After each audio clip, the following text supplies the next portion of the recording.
नमस्कार, खबर 1 मिनट देख रहे हैं आप और मैं आपके साथ रंजना रावत। चलिए देखते हैं देश प्रदेश की तमाम बड़ी खबरें।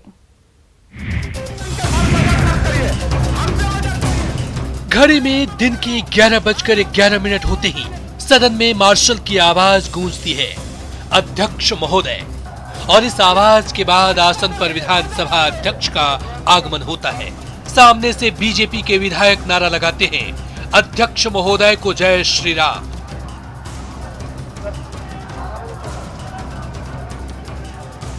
बस यहीं से शुरू होती है मानसून सत्र के तीसरे दिन की कार्यवाही और शुरू होता है हंगामा।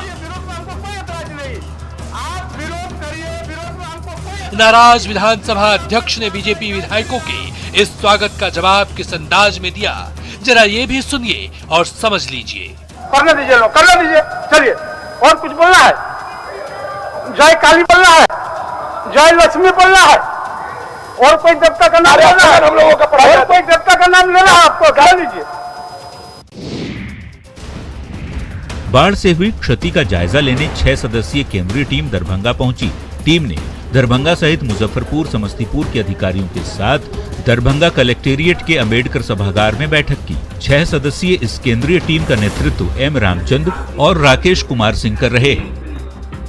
हर साल सितंबर में कहर बरपाने वाली बाढ़ इस बार बिहार में पहले से ही कहर बरपा रही है। इस वक्त 13 जिले बाढ़ की चपेट में हैं। इस साल भी बाढ़ से भारी नुकसान होने की संभावना है। बाढ़ से हुए नुकसान का जायजा लेने के लिए सोमवार को ही केंद्रीय टीम बिहार पहुंची है। 6 सदस्यीय केंद्रीय टीम 2 दिनों तक प्रभावित जिलों का दौरा करेगी। केंद्रीय टीम के दौरे से बिहार को बड़ी मदद की उम्मीद है। गंगा सहित गंडक, कोसी, बागमती, बूढ़ी गंडक, कमला बलान, महानंदा जैसी नदियां खतरे के निशान से ऊपर बह रही हैं। सितंबर महीने में अगले 20 दिन बेहद अहम होने वाले हैं, लिहाजा सरकार पूरी तरह से अलर्ट है। फिलहाल सरकार की ओर से लगभग 4000 करोड़ का नुकसान का आकलन किया गया है। जान बचाकर भागती पुलिस और पुलिस वाले को पीटते बदमाश। ध्यान से देखिए इस तस्वीर को। ये वीडियो पुलिस के गिरते इकबाल और बदमाशों की बेअंदाजी का नमूना है। तस्वीरें छपरा के अवतार नगर थाना क्षेत्र की है। पुलिस वाले बालू माफिया पर कार्रवाई करने गए थे, लेकिन बेलगाम बालू माफियाओं ने पुलिस पर ही हमला कर दिया। वीडियो में साफ साफ दिख रहा है कि कुछ लोग एक पुलिस वाले को बेरहमी से पीट रहे हैं। वो किसी तरह अपनी जान बचा रहे हैं। बालू माफिया के इस हमले में करखा थाना अध्यक्ष सहित 8 पुलिसकर्मी जख्मी हो गए, जिन्हें इलाज के लिए सदर अस्पताल में भर्ती कराया गया है।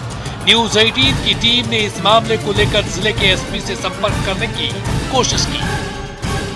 पुलिस एसपी का आवाज से हमने एसपी से बात करने की कोशिश की इस मामले में, हालांकि एसपी अभी उपलब्ध नहीं हो सके। उन्होंने जरूर कहा कि पुलिस इस मामले में मुकम्मल कार्रवाई कर रही है। चिंता वाली बात यह है कि पुलिस पर हमले का ये कोई पहला मामला नहीं है। रांची में नशे में धुत एक पुलिस वाले ने विभाग की प्रतिष्ठा को धूमिल कर दिया है। शराब के नशे में जवान वहां मौजूद महिलाओं के सामने अश्लील हरकतें कर रहा है। वहां मौजूद लोग उसे बार बार पुलिस होने की याद दिला रहे हैं। लोग बता रहे हैं कि वो वर्दी पहना हुआ है। लोग याद दिला रहे हैं कि सब लोग उसे देख रहे हैं। उसकी हर एक हरकत मोबाइल में रिकॉर्ड भी की जा रही है, लेकिन वो मतवाला पुलिस वाला किसी की सुनने को तैयार ही नहीं है। रांची के अल्बर्ट एक्का चौक पर PCR 1 में ड्यूटी पर तैनात इस पुलिस वाले का नाम है हरनियुस डुंगडुंग, जो नशे में अपनी सारी हदें पार कर रहा है। लोगों ने उसे रोकने की कोशिश की। जब वो नहीं माना तो कुछ युवकों ने उसकी जमकर पिटाई कर दी। जब वो वहां पिट रहा था तो दूसरे पुलिस वाले वहां आ गए और नशे में धुत पुलिस वाले की पिटाई करने वाले युवक को पकड़ने लगे। फिर वहां मौजूद लोगों का गुस्सा भड़क गया। लोगों ने न सिर्फ पुलिस वालों की चंगुल से उस युवक को छुड़ाया, बल्कि पुलिस वालों की जमकर फजीहत भी की।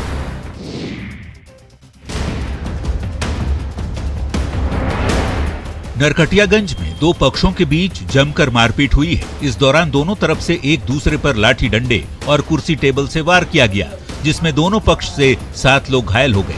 घायलों में महिलाएं भी शामिल हैं। मारपीट का ये वीडियो शिकारपुर थाना क्षेत्र के हरदिया चौक का है। वहीं मारपीट की घटना सोशल मीडिया पर तेजी से वायरल भी हो रही है। हालांकि न्यूज 18 इस वायरल वीडियो की पुष्टि नहीं करता। बताया जाता है कि शिकारपुर थाना क्षेत्र के हरदिया चौक पर अंडे को लेकर बच्चों के बीच विवाद में बड़े और बुजुर्ग भी कूद पड़े। उसके बाद तो मानो कुछ देर के लिए ये चौक रण क्षेत्र में तब्दील हो गया। लोग एक दूसरे पर लाठी डंडे चलाते रहे, जिसके हाथ जो लगा उससे एक दूसरे पर वार करते रहे और सैकड़ों लोग इस नजारे को मूक दर्शक बनकर देखते रहे। इस मारपीट की घटना में दोनों पक्षों से 7 लोग घायल हुए हैं, जिन्हें इलाज के लिए नरकटियागंज अनुमंडल अस्पताल में भर्ती कराया गया है। पटना सिटी के मदरसा हुसैनिया में नियुक्ति में भ्रष्टाचार का आरोप लगाते हुए अभ्यर्थियों ने हंगामा किया। इस दौरान और कमेटी के सदस्यों के बीच मारपीट भी हो गई। अभ्यर्थियों ने कमेटी के सदस्यों पर रुपए लेकर नियुक्ति का आरोप लगाया। मदरसा में 4 पदों के लिए नियुक्ति होनी थी। मदरसा के सचिव ने बताया कि कमेटी के कोषाध्यक्ष पद से बर्खास्त किए गए मोहम्मद सज्जाद अपनी पत्नी और साले की नियुक्ति कराना चाहते हैं और इसे लेकर दबाव बनाया जा रहा है। उन्होंने बर्खास्त कोषाध्यक्ष और उनके समर्थकों पर मारपीट करने और जरूरी कागजात लेकर भाग जाने का आरोप लगाया। सिटी का अग्रणी मदरसा इस घटना से विवादों में घिर गया है। सच क्या है ये तो जांच का विषय है, लेकिन आरोपों से साख में बट्टा जरूर लगा है। और यहाँ पे जो है कल आज के डेट में यहाँ इंटरव्यू और ये एग्ज़ाम्स होना था, लेकिन ये किसी कारण से रद्द हुआ, लेकिन किसी स्टूडेंट्स को ये बताया नहीं गया। यहाँ पढ़ने वाले बच्चों को मुख्यतः अरबी, फारसी, उर्दू की तालीम दी जाती है। दीनी पढ़ाई के साथ साथ आधुनिक शिक्षा की पढ़ाई भी होती है। झारखंड के गढ़वा जिले में प्यार में धोखे की कहानी लगातार सामने आ रही है। धोखा देकर यौन शोषण और शादी के मामले भी लगातार बढ़ रहे हैं। गढ़वा के मेराल थाना क्षेत्र के अकलवानी गांव में भी ऐसा ही मामला सामने आया है, जहां एक मुस्लिम युवक हासिन अंसारी ने हिंदू बनकर एक युवती को प्रेम जाल में फंसा लिया। अभिषेक बनकर उसने शादी का झांसा दिया, युवती से शारीरिक संबंध भी बनाए और जब लड़की गर्भवती हुई तो वो उसे छोड़कर फरार हो गया।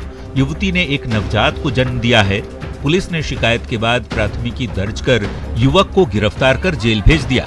पीड़ित लड़की अनुसूचित जाति की है। युवक ने पहचान छिपाकर इस घटना को अंजाम दिया। कौन था? तो पहले से तुम नहीं जानती थी? प्यार और शादी के लिए मजहब की कोई दीवार नहीं है, लेकिन किसी को धोखे में रखकर और प्लान किया गया इस तरह का काम अपराध है। वैज्ञानिक युग में भी कुछ घटनाएं चिंता बढ़ाने वाली होती हैं। साहिबगंज के जिड़वाबाड़ी ओपी थाना के चानन घाट पर कुछ ऐसा ही हुआ, जहां पर मां विषहरी की एक महिला भक्त ने जल समाधि लेने की कोशिश की। सूचना मिलने के बाद पुलिस मौके पर पहुंची महिला को थाने लेकर गई, जिसके बाद स्थानीय ग्रामीणों ने थाने का घेराव कर लिया। साथ ही महिला को छुड़ाने पर अड़ गए। पुलिस के नहीं मानने पर लोग उग्र हो गए, जिसके बाद पुलिस को हल्का बल प्रयोग भी करना पड़ा।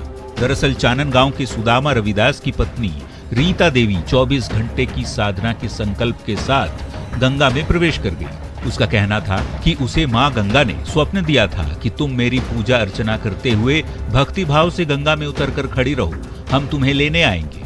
महिला के गंगा में प्रवेश करने की सूचना पाकर सैकड़ों की संख्या में लोग वहां पहुंच गए और भजन कीर्तन का दौर शुरू हो गया। इस बीच जब पुलिस को इस बात की भनक लगी तो वह मौके पर पहुंची और महिला को हिरासत में ले लिया गया।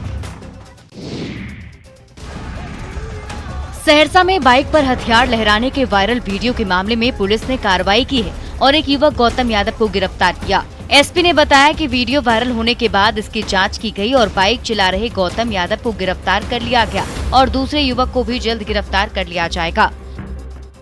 वीडियो की जब प्राप्ति हुई तो उसके बाद इसका सत्यापन कराया गया और वीडियो में एक व्यक्ति जो गौतम कुमार है उसकी गिरफ्तारी हो चुकी है और 3 लोग आइडेंटिफाई हो गए हैं। तो मुझे उम्मीद है कि रात्रि तक इन लोगों की गिरफ्तारी हो जानी चाहिए। दरअसल मोटरसाइकिल पर सवार 2 युवकों का हथियार लहराते हुए वीडियो सोशल मीडिया पर वायरल हो रहा है।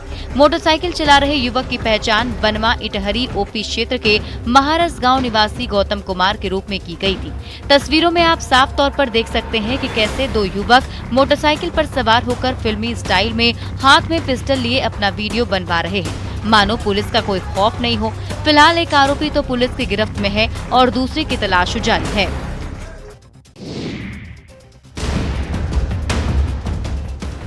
सोमवार की सुबह बेतिया में गोलीबारी की खबर आई। आरोप एक फौजी पर लगा था और शाम तक पुलिस ने मामले में कार्रवाई भी कर दी। 3 महिलाओं को गोली मारे जाने के मामले में पुलिस ने आरोपी सेना के जवान को गिरफ्तार कर लिया है। साथ ही एक बंदूक, कारतूस और शराब की खाली बोतलें भी बरामद की हैं। आरोपी जवान का नाम नरेश कुमार है, जो भटिंडा में तैनात है। अपने बचाव में उसने कहा कि कुछ लोग उसके घर का दरवाजा पीट रहे थे, जिन्हें भगाने के लिए हवाई फायरिंग की और बाद में बंदूक में गोली भरने के दौरान गलती से गोली चल गई। हालांकि आरोपी जवान की पत्नी ने कहा कि उसका पति उससे बराबर मारपीट करता है और कल रात भी शराब के नशे में मारपीट कर रहा था।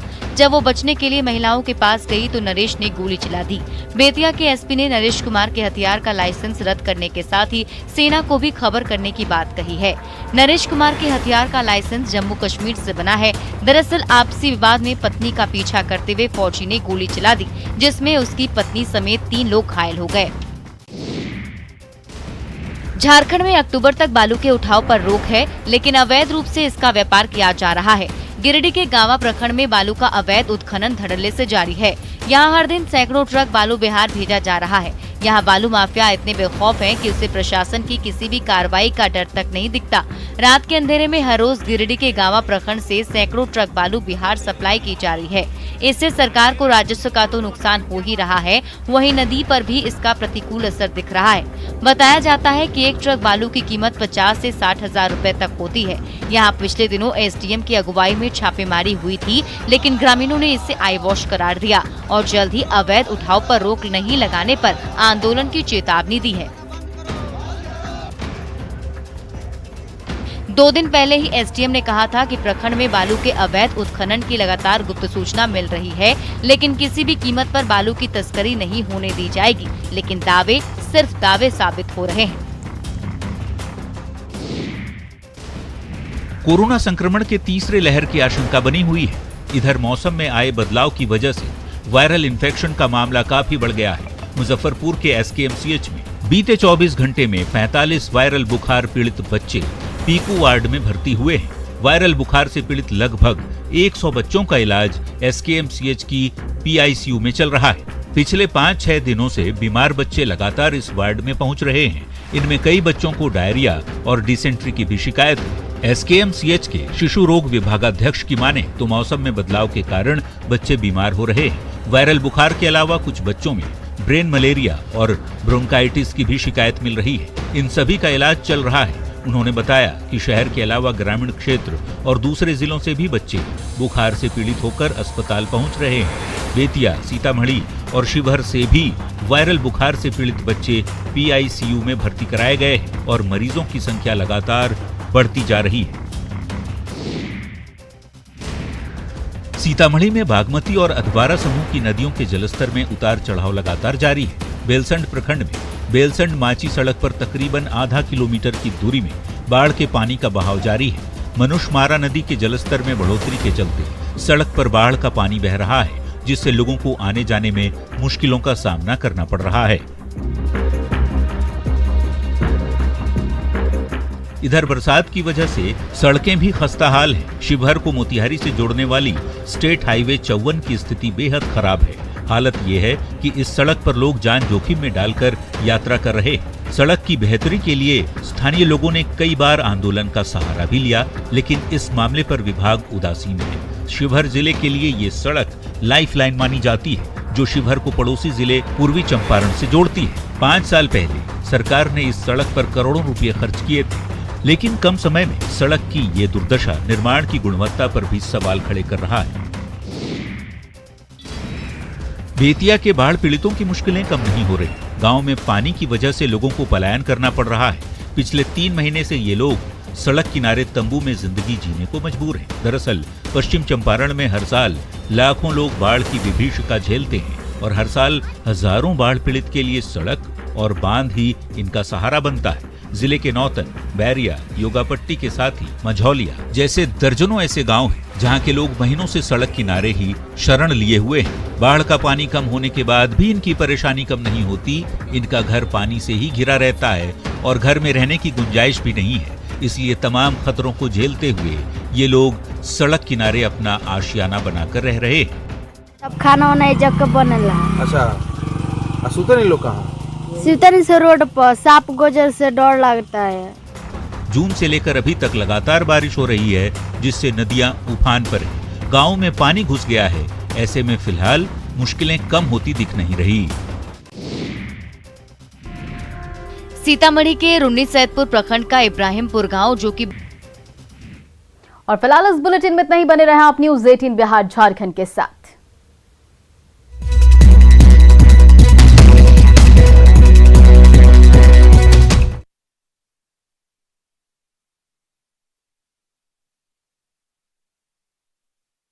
है तो ऐतिहासिक धरोहरें बाढ़ के पानी में तैर रही हैं। हर तरफ गंडक नदी की धारा बह रही है। वैशाली के इस इलाके में बौद्ध मंदिरों का पूरा संसार बसा हुआ है। बिहार सरकार 320 करोड़ रुपए खर्च करके बुद्ध सम्यक दर्शन संग्रहालय बनवा रही है, लेकिन अचानक गंडक नदी सबको डुबाने पर तुली हुई है।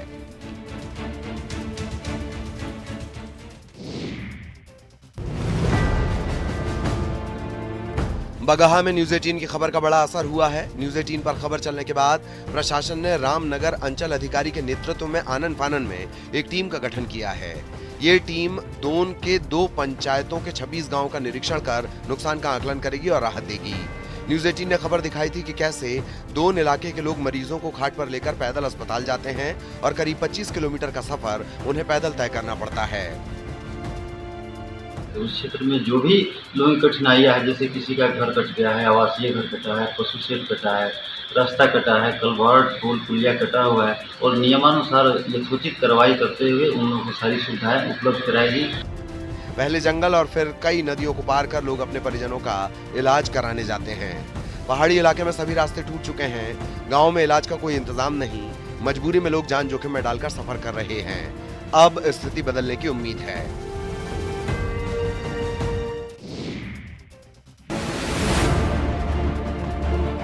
सिवान में पानी से परेशानी की कई कहानी है। जरा हालात को भी देख लीजिए, जिसकी वजह से इन जैसे कई लोग अपने अपने घरों में बंधक बन गए हैं। तस्वीरें सिवान की, जहां का पौष इलाका महादेवा इन दिनों बारिश के पानी से बेहाल है। पानी लगने से चचरी के सहारे लोगों की जिंदगी कट रही है।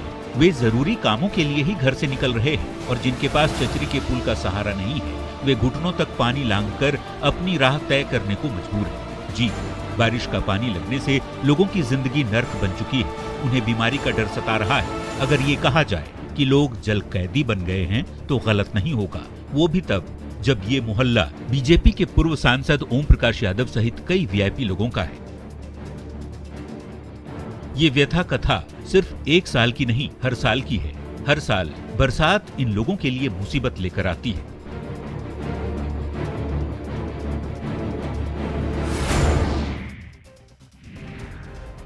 गोपालगंज में गंडक के जलस्तर में कमी जरूर आ रही है, लेकिन बाढ़ पीड़ितों की परेशानी अभी कम नहीं हुई है। 4 दिन पहले गंडक बराज से 4 लाख क्यूसेक पानी छोड़ा गया था।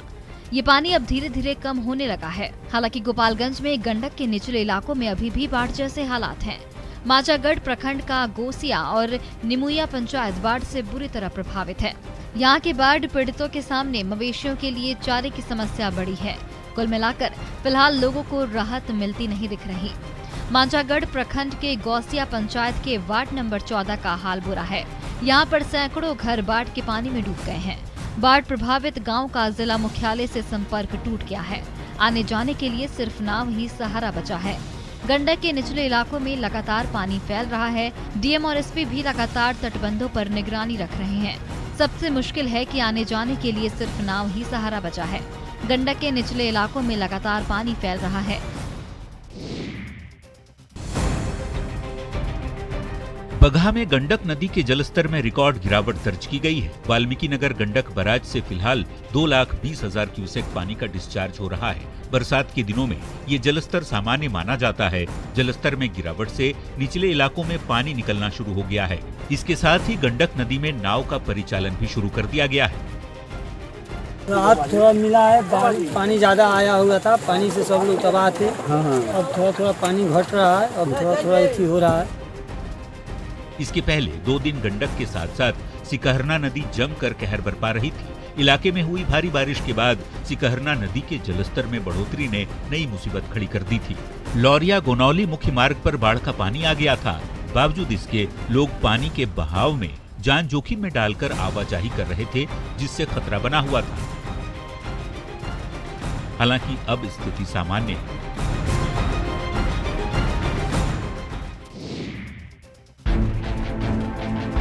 सीतामढ़ी जिले में बागमती और अधवारा समूह की नदियां अभी भी खतरे के निशान से ऊपर बह रही हैं।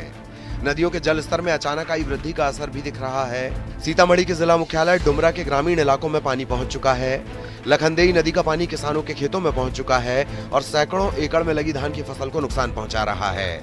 सबसे बड़ी बात है कि किसान दो बार धान की बुआई कर चुके हैं, लेकिन बार बार पानी आने की वजह से फसलें डूबी जा रही हैं।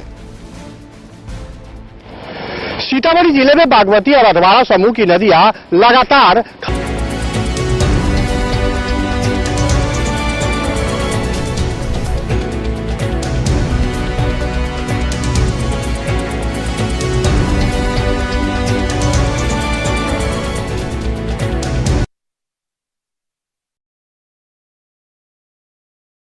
और यही हालात रहा तो किसानों को अब अपनी मदद के लिए सरकार पर टकटकी लगानी होगी।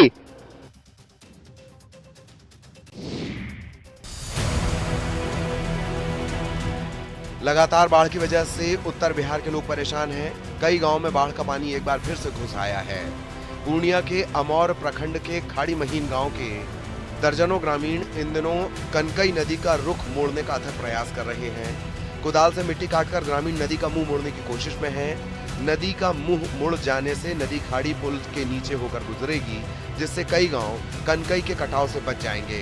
ताराबाड़ी, नगरा टोला और खाड़ी महीने के ग्रामीणों ने स्थानीय प्रशासन और जनप्रतिनिधियों से कई बार स्थायी समाधान की गुहार लगाई थी, लेकिन जब किसी ने गुहार नहीं सुनी तो ग्रामीण खुद श्रमदान कर गाँव को कटाव से बचाने में जुटे हैं। सभी खुदाली लेके आए हैं इधर, इसलिए कि नदी पुल के नीचे आ जाए और हम लोग उधर खतरा से बच जाए। सरकार हर संभव मदद की कोशिश कर रही है, लेकिन लगातार बाढ़ की वजह से मदद कम पड़ रही है। ऐसे में महीन गांव के लोगों की पहल सराहनीय है।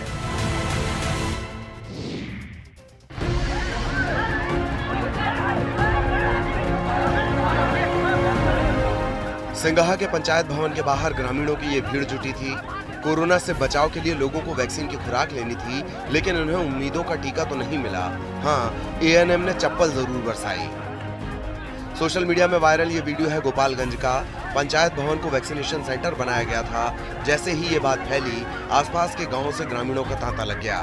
गेट से लेकर बाहर चबूतरे तक भीड़ जमा हो गई।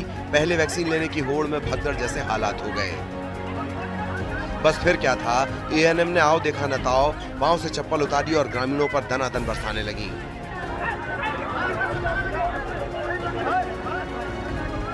एएनएम की करतूत से भीड़ का पारा चढ़ गया और आग बबूला ग्रामीण एएनएम पर टूटने लगे। इसी बीच किसी ने यह तस्वीर कैद कर ली और फिर सोशल मीडिया पर डाल दी। हालांकि आरोपी नर्स की पहचान नहीं हो सकी है।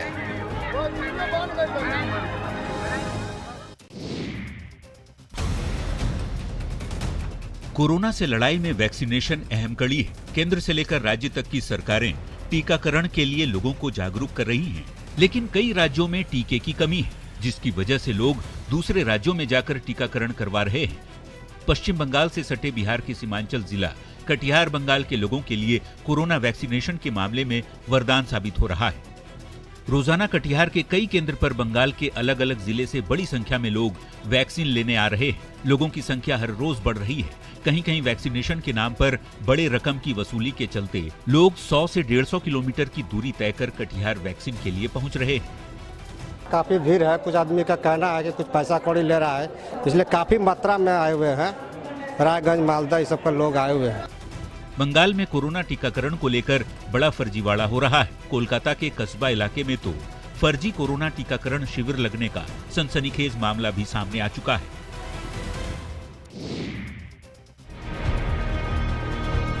शिक्षा को लेकर क्या धर्म आड़े आती है? जवाब ना में होगा। लेकिन किशनगंज के लाइन उर्दू मध्य विद्यालय में ऐसा हुआ है। दरअसल स्कूल के प्रभारी प्रधानाचार्य अंजार अलीम को ड्यूटी में अनियमितता बरते जाने को लेकर जिला शिक्षा अधिकारी ने उन्हें निलंबित करते हुए शिक्षिका झरना बाला शाह को ज्वाइन करने का आदेश दिया। लेकिन स्थानीय लोगों के साथ ही विधायक तक शिक्षिका को ज्वाइनिंग से रोक दिया गया। धर्म को मुद्दा बनाकर इस मामले का विरोध किया जा रहा है। ठाकुरगंज के राजद विधायक सऊद आलम नदवी ने चिट्ठी लिखकर शिक्षा विभाग से प्रभारी प्रिंसिपल के निलंबन को वापस लेने का मांग किया है। जबकि बीजेपी अल्पसंख्यक प्रकोष्ठ के प्रदेश उपाध्यक्ष ने भी प्रेस कॉन्फ्रेंस कर शिक्षा के नाम पर धर्म की सियासत करने वालों पर कार्रवाई की मांग की है। जिला शिक्षा अधिकारी ने विधायक के दबाव डाले जाने की बात को कबूल किया है, लेकिन मामले में उचित कार्रवाई की बात कही है।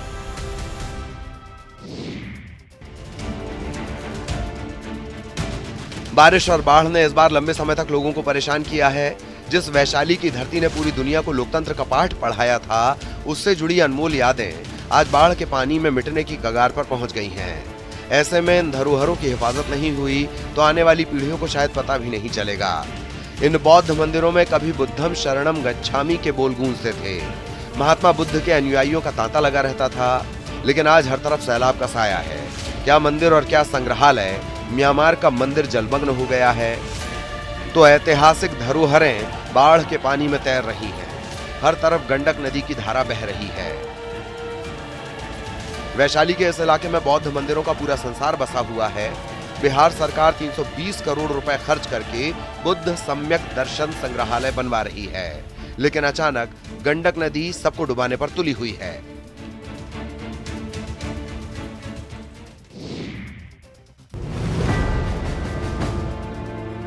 बगहा में न्यूज 18 की खबर का बड़ा असर हुआ है। न्यूज 18 पर खबर चलने के बाद प्रशासन ने रामनगर अंचल अधिकारी के नेतृत्व में आनन फानन में एक टीम का गठन किया है। ये टीम दोन के 2 पंचायतों के 26 गांवों का निरीक्षण कर नुकसान का आकलन करेगी और राहत देगी। न्यूज 18 ने खबर दिखाई थी कि कैसे 2